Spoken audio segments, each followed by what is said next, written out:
My name is David Munson. I'm here to give my persuasive speech on the death penalty.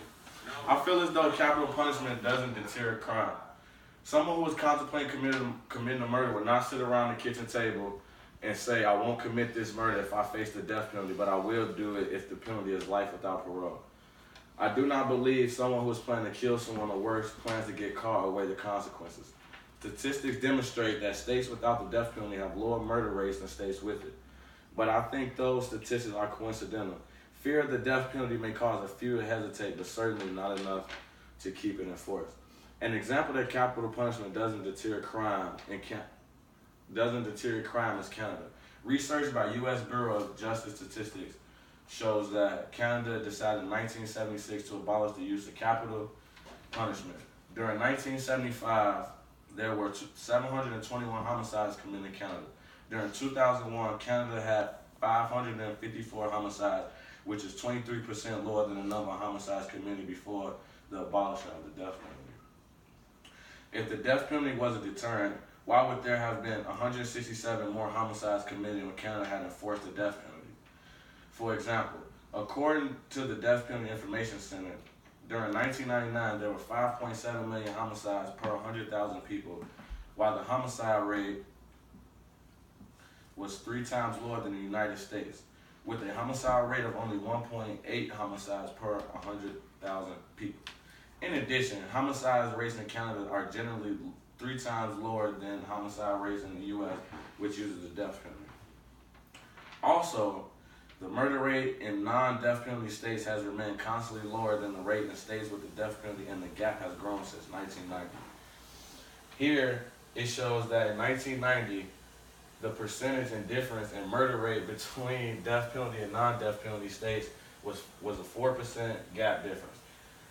In 1996, it was a 44% difference and remained stagnant until the year of 2003, where it was back to 44%, and in 2006 was 46%, and through 2016 also remained stagnant with highs and lows. Personally, I believe capital punishment does not save the government any financial costs. In 2009, as state governments were confronted with a huge budget deficits, 8 states have proposed a measure to cut costs, which was to eliminate the death penalty. With the intensive jury selection, trials, and appeals required in capital cases, this can take over a decade and run up a huge tab for the states. Death row, where prisoners facing execution are kept in separate cells under intense observation, is also costly. According to researchers in the state of California, cases without the death penalty cost $740,000, while cases where the death penalty is foreseen cost $1.26 million. Also, maintaining each death row prisoner costs taxpayers $90,000 more per year than a regular prisoner. Capital cases burden county budgets with large unexpected costs. According to a report released by the National Bureau of Economic Research, The Budgetary Repercussions of Capital Convictions by Catherine Baker, counties manage these high costs by decreasing funding for highways and police and by increasing taxes. The report estimates that between 1982 and 1997, the extra cost of capital trails was $1.6 billion. And in 2011 study done by Judge Arthur L. Archon and Paula M. Mitchell, Cost of Capital Punishment in California, the study revealed that since 1978, California's current system has cost the state's taxpayers $4 billion more than a system that has in life prison without the possibility of parole. Also, as you can see here, $1.9 billion were spent on pretrial and trial costs. $925 million were spent on automatic appeals and state petitions.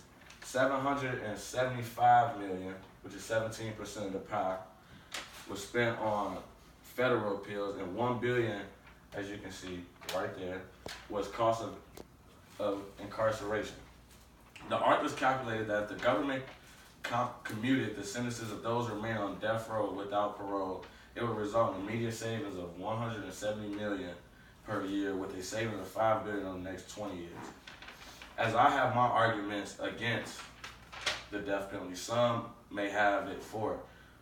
On the other hand, an opposing argument could be society has always used punishment to discourage would-be criminals from unlawful action.